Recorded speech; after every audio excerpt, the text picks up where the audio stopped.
is another request video po. Ang sabi niya is, Miss Che, 5 months na kami ng karelasyon ko.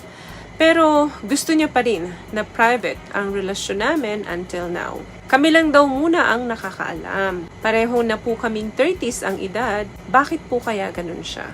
Naguguluhan na po ako sa kanya. May mga tao po talaga na mas gusto nila na minamahal sila or nagmamahal sila privately in order for them na maproteksyonan yung kanilang relasyon. Pero hindi naman to the point na kayong dalawa lang ang nakakaalam. Madalas, kapag ang tao gusto nila ng private relationship, alam ito karamihan ng kanilang malalapit na kaibigan and some family member. Pero sa concern mo na kayong dalawa lang ang nakakaalam ng relasyon mo at hindi naman na ito bago dahil 5 buwan na kayong magkarelasyon, medyo may problema na nga ang isa. May 4 na dahilan na akong nakikita kapag ang taong nagmamahal sa'yo ay gusto lamang niyang mahalin ka privately. Kayong dalawa lang ang nakakaalam. Let's talk about reason why he or she loving you in private. Number 1, masakit ito pero may katotohanan. Maaring alam niya sa sarili niya na may mas mabuti pang babae or mas mahigit pang lalaki kesa sa'yo. Naghihintay siya ng tamang pagkakataon na dumating ang tamang tao na sa tingin niya ay tama sa kanya. Pero habang wala pa ito sa kanya, andyan ka naman, ikaw ang available, so ikaw na muna. Alam niya sa sarili niya na he or she can get better more than you. Pangalawa, possible na alam niya sa sarili niya na hindi naman magtatagal ang relasyon niyo. Bakit niya pa naman ipapaalam sa mga kaibigan at sa pamilya niya? Alam niya naman sa sarili niya na panandalian lang kayo.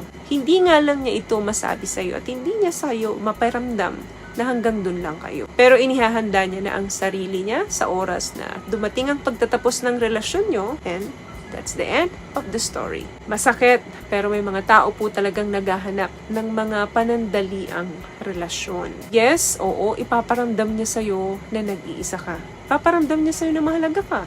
Ipaparamdam niya sa'yo na nagkikare siya. Kaya lang, gusto niya mahalin ka niya privately.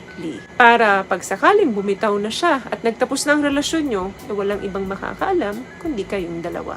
What I love about this product, itong No More Dark Secret ng K-Skin, bukod sa may advanced whitening na siya na kung saan pwede niyang matulungan na pumuti yung mga singit-singit mo, moisturizing, meron siyang anti-irritation, antibacterial, maintain healthy pH level. Hindi lang pambabae, meron din po tayong pang-lalaki. Pangatlo, ayaw niyang mawala yung mga option niya bukod sa'yo. Yung mga chances niya with other men or women.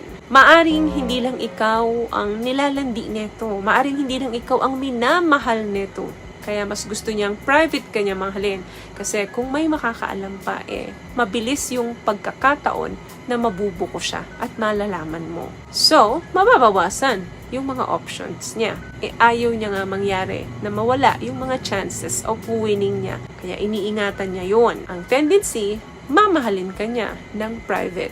Ayaw niyang malaman ng iba na may relasyon kayong dalawa. Kasi, syempre, pag pinaalam niya yon, hindi po pwedeng ma-maintain niya yung mga options niya. Meron at meron talagang bibitaw sa mga options niya. Ang 4, again, masakit to, dahil posibleng ikaw ay pastime lamang and gusto niya lang naman to have fun with you. Wala siyang intensyon na seryosohin ka at mahalin ka. Pero syempre, hindi naman yun ang ipaparamdam niya at ipapakita niya sa'yo. Opposite yun nung tunay na nararamdaman niya sa ipinapakita niya sa'yo. Pastime ang hanap niya and to have fun with you. Last one, posibleng may seryosong karelasyon ang partner mo na ito. Hindi ko sinasabi na 100% accurate itong panghuli, pero malaki ang tendency or potential na merong nagmamay-ari sa kanya or meron siyang ka-serious relationship. Ayaw niyang malaman mo yun at ayaw rin niyang malaman nung isang tunay na karelasyon niya. Kasi nandyan ka para maging reserba ka niya. Para sa oras na hindi sila naging okay nung legal na karelasyon niya, may isa pa siyang naghihintay sa kanya. At ikaw yon. Always trust your instinct. Always trust your gut. Kasi yung instinct mo, yan ang posibleng magsalba sa mga parating na pain sa'yo. Kung sa tingin mo hindi ka niya kayang panindigan, well, let him or her go. Kasi once na pinalaya mo yan, lalaya ka rin. At mas magiging tahimik ang buhay mo. So, may nakuha ka bang tips sa mga napag-usapan natin ngayon? At kung nagustuhan mo ang ating video, please give it a thumbs up, comment down below, and also share this video na rin po sa mga kaibigan na sa tingin yung matutulungan ng video natin. Once again, palagi po kayong mag-iingat at palagi po kayong manalangin.